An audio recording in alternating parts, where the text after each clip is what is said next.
এখানে যারা যুবকেরা আছো তোমাদের উদ্দেশ্যে বলবো যে পরিবেশ বিপজ্জনক।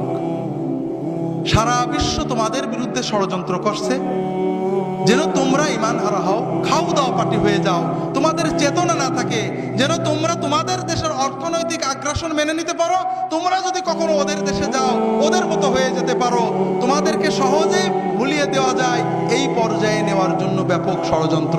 এটা শুধু তাদের লাভ নয়, তোমার মারাত্মক ক্ষতি।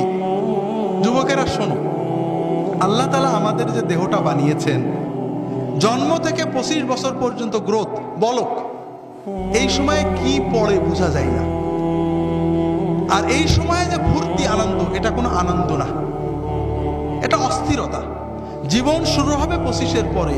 যদি 30 থেকে মৃত্যু পর্যন্ত জীবন পেতে চাও, মৃত্যু নয় জীবন, জীবন মৃত নয়, সত্যিকারের জীবন, যে জীবনে ফুর্তি থাকবে, কর্ম থাকবে, শান্তি থাকবে, এই রকম জীবন পেতে চাও, তাহলে আমার কথাটা একটু মন দিয়ে শোনো।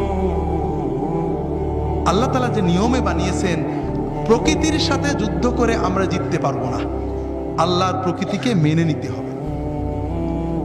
আল্লাহ তাআলা আমাদের সৃষ্টি করেছেন, প্রতিদিন 6-7 ঘন্টা তুমি ঘুমাবে, গভীর ঘুম, 1-2 ঘন্টা খেলবে, কঠিন পরিশ্রম, তোমার শরীর ঘেমে রক্ত টকবক করে বেরেনে যাবে।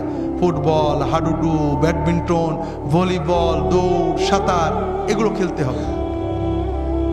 এরপরে 1-2 ঘন্টা আল্লাহর ইবাদত করতে হবে, আল্লাহর সালাত, সিয়াম, জিকির, যতটুকু পারা যায়। তাতে তোমার আত্মা সুস্থ হবে, তোমার মন পরিশুদ্ধ হবে, তোমার আত্মা, মন, দেহ সবকিছু প্রোডাক্টিভ হয়ে যাবে। এরপরে তুমি 4-5 ঘন্টা তোমার 25-এর পরের জন্য কর্ম বা শিক্ষা নেবে। এইভাবে যদি তুমি চলো, তাহলে তোমার জীবন গতিশীল হবে, তোমার জীবন ইনশাআল্লাহ মৃত্যু পর্যন্ত সচল থাকবে।